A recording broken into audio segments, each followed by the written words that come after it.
Bom dia a todos.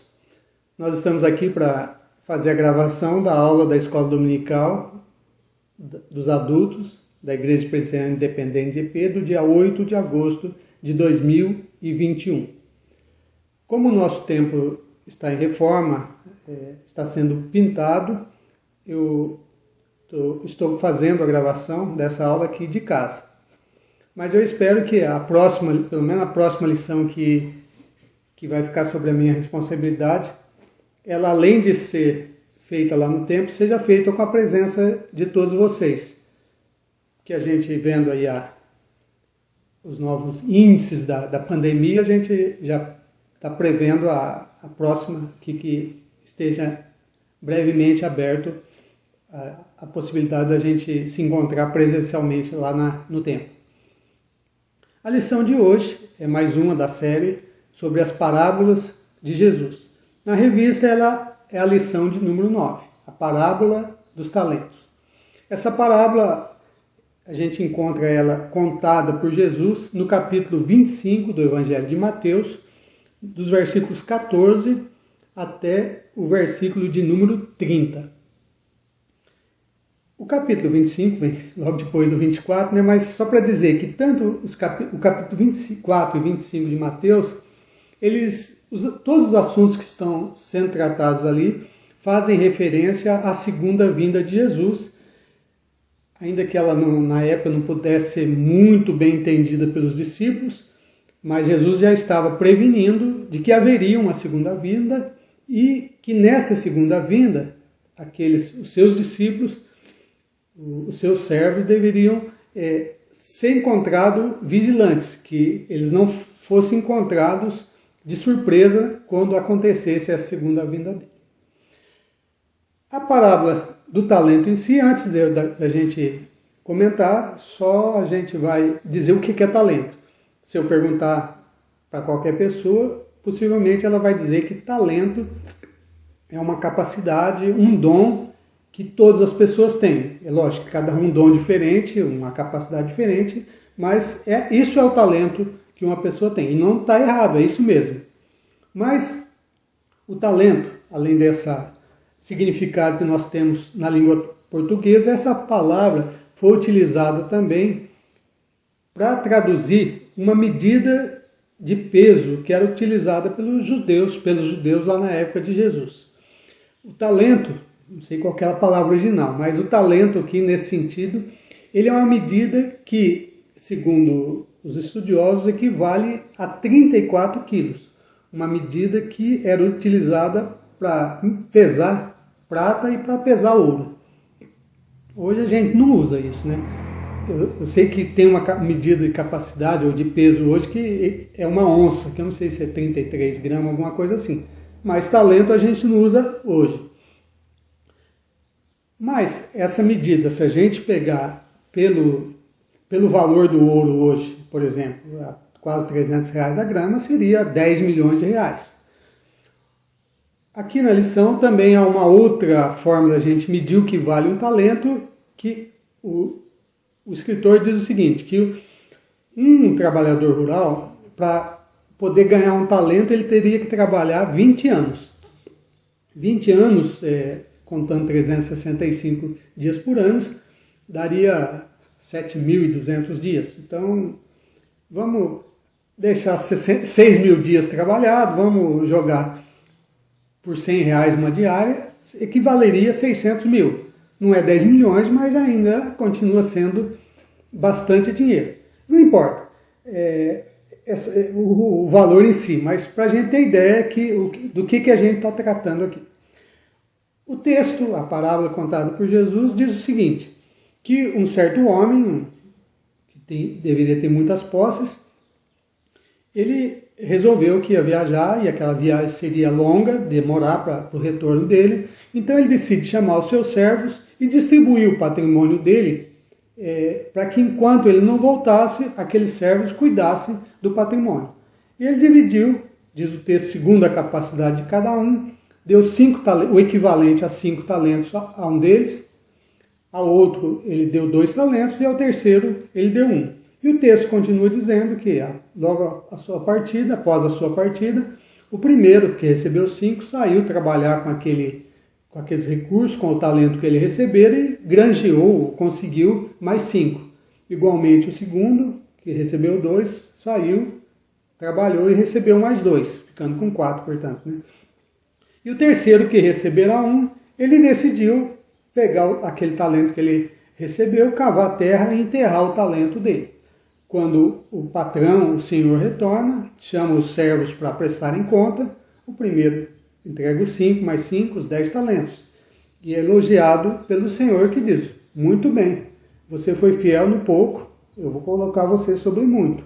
O segundo, igualmente, trouxe os 2 mais 2 e recebeu o mesmo elogio do senhor. O terceiro trouxe o talento e falou: olha, eu sabia que o senhor é um homem mau, que o senhor colhe aonde não planta, por isso eu peguei e enterrei aqui o talento, aqui está ele de volta, o seu talento. E a resposta do senhor é: se você sabia que eu era assim, por que você não pegou esse talento, pelo menos emprestou para os banqueiros? Quando eu retornasse, pelo menos o juro, ainda que você não ganhasse mais de um, pelo menos o juro dos banqueiros você teria para me entregar. E já que você foi assim, você vai receber segundo você fez. E chama os outros servos e fala: pegue o talento dele e entregue para aquele que recebeu 10, ou que tem 10 agora, né? Porque eu digo que ao que tem lhe será dado, e ao que não tem, até o que tem lhe será tirado. E acrescenta ainda que aquele servo seria levado para um lugar onde há choro e ranger de dentes. A nossa lição de hoje, ela apresenta pelo menos 3 lições que essa parábola que a gente pode encontrar nessa parábola. O autor aqui, a primeira lição, ele dá o título de capacidade. Como eu disse no início da parábola, o Senhor distribuiu a cada um dos servos segundo ele sabia que era a capacidade de cada um. Ele não deu ao último servo 5, porque ele achava que a capacidade daquele servo era para administrar apenas um talento. Ele deu 5 para o primeiro servo.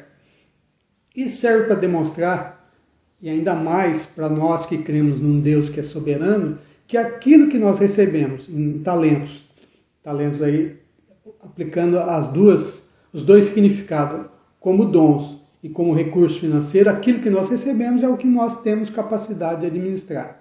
Normalmente, as pessoas acham que mereceriam mais. Mas se a gente confia, se a gente prega um Deus que é soberano, a gente tem que reconhecer que aquilo que a gente recebe é segundo a nossa capacidade. Esse é um ponto. E o outro ponto, quando a gente chega mais no final da parábola, dá para entender que, ainda que a nossa capacidade hoje seja uma, essa capacidade ela pode ser aumentada. Conforme a gente vai trabalhando, aquele que tinha capacidade de administrar somente um, ele pode passar a ter a capacidade de administrar 2, 3, 4. O servo, o primeiro bom servo, ele não ficou apenas com os 5 talentos. A partir do momento que ele conseguiu mais 5, ao final o Senhor diz o seguinte: ó, aquele que tem 10, dá esse daquele que tem 1, dá para aquele que tem 10. Então aquele que inicialmente tinha só 5, a capacidade dele administrar já passa para 11, os 10 mais 1. E isso é claro, a gente, conforme a gente vai trabalhando, a gente vai adquirindo essa capacidade de administrar mais. A gente nota que os grandes gerentes, grandes administradores, eles sempre começam naquilo que a gente chama de chão da fábrica.